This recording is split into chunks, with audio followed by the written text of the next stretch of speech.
Hey you guys, it's Tonya Gibbs, and today I want to share with you a tutorial for creating the flower that's on this tag. If you're interested in how I created the background for this tag, and there's a lot of delicious little details there, I did this tag in my Ustream for February, so you can go check out the video for that. There's a lot of techniques in that video. And to get started, what you're going to need is, I'm using today Marion Smith Designs Bloom Impression dies. We're going to use the larger of the rose petal die, and I have added a piece of magnetic strip to my branding card so that I can adhere my tags without them falling off. So I'm also going to use a strip of muslin and a needle and thread. You can use a sewing machine if you like. The muslin is roughly 1.5 to 1 3/4 inches wide, and I just took it and ripped it in the center.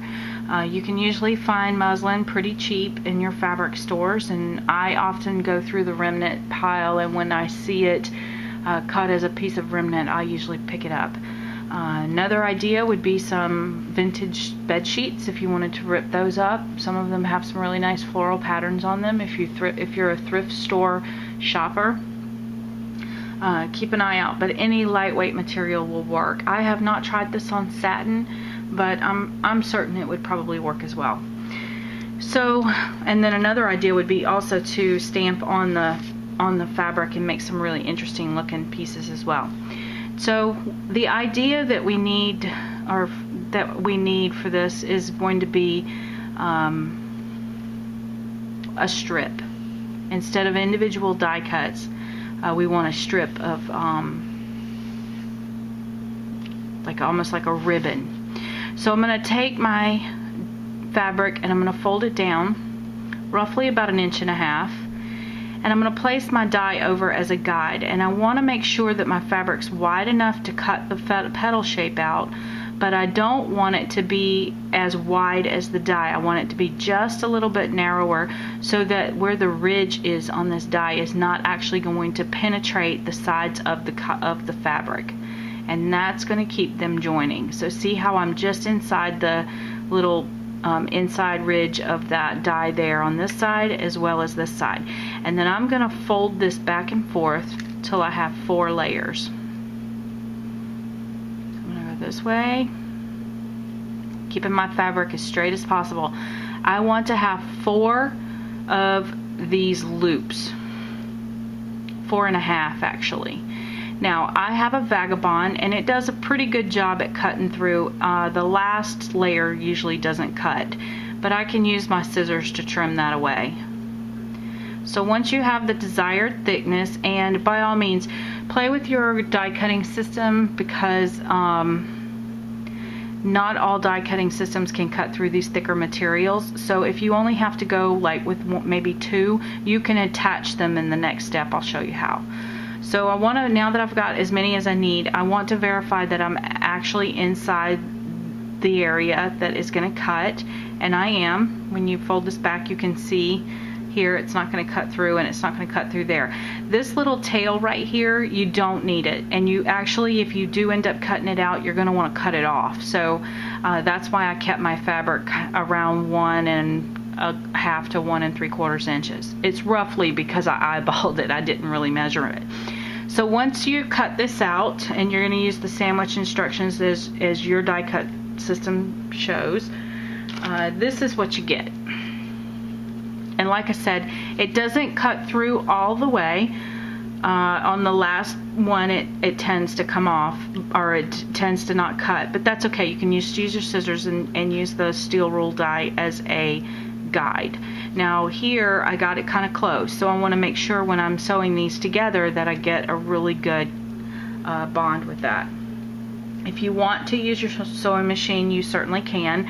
I just find it's a little easier sometimes to just use a needle and thread, and to keep my thread from coming through the other side and disassembling, I'm just going to tie a quick little knot.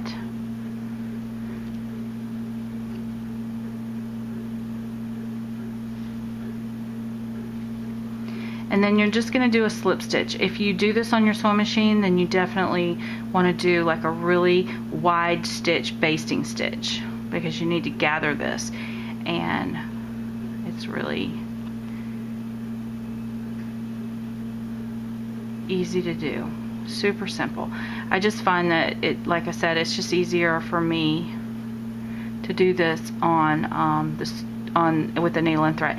Now, if say you had to cut multiple ribbons, what you're going to do is just at this point you're just going to pick it up and continue sewing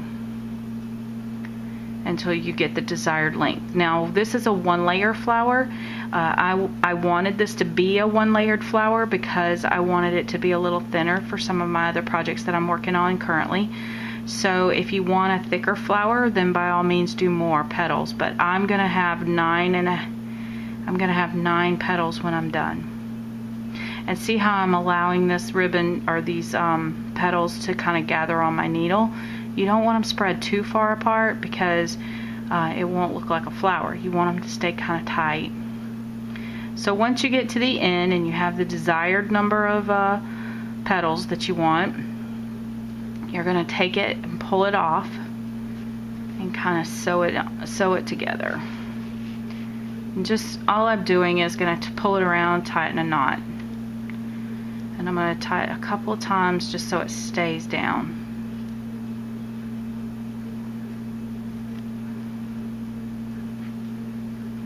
And as you gather it, that's when your flower kind of starts to take shape. And I'm not pulling it super tight because I do want it to, I'll do it a few times. I'm not pulling it super tight because I still need to spread those petals out just a little bit and give it a little more air. So I'm going to trim this off and maybe trim this side off. Now this is what I have. So I'm just going to kind of fuss with these flower or petals until they pull apart. Don't pull too hard because your thread will break and you'll be back to a ribbon instead of a flower petal. So as you can see, there's my flower shape. It's already starting to take hold. Now all I have to do is find the center point. Now one thing I do like to do, you can use your needle and thread to do this too, is sew these two pieces to kind of together right here. But you know, this works really well too. Just take a little spot of hot glue, really thin, it doesn't need to be thick, and fold these two over and attach them right there in the center. So now this is what I have. And like I said, if you want to do multiple layers and make them more shabby chic, you certainly can. I have one already done that way and I can show you how it looks at the end. So for my center, I have selected Marion Smith Designs piece of metal, which I have promptly lost on my desk here. Or maybe I never pulled it out. Let me grab it really fast.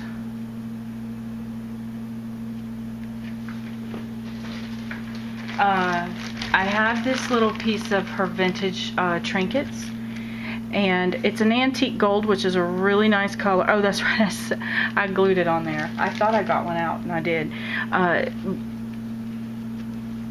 To keep it really shabby chic looking, you could keep this antique gold in the center, but I want to show you one more technique that I've discovered.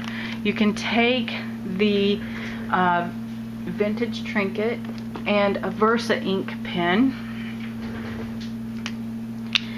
and color up. You could also use some gesso on this, you know, and really shabby up the vintage trinket.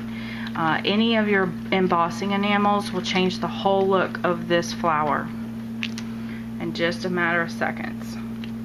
I'm going to use the Queen's Gold from Ranger embossing powder,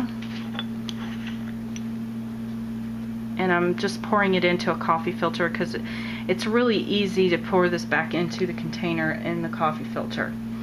So I have my tweezers here, bump off the excess. I'll put this to the side. And then holding it with my tweezers, because this is metal and it will heat up and become too hot to touch, I'm just going to very quickly, look at how fast that is embossing.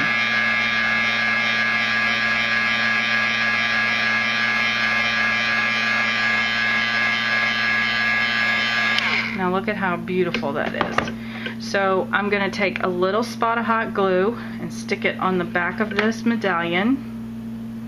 These are called the filigree flowers, and they're in the Junk and Gems collection. And I'm not putting a huge amount of glue on there. It is fabric to metal, so it should stick relatively easily. I'm just going to apply a little pressure there to the center.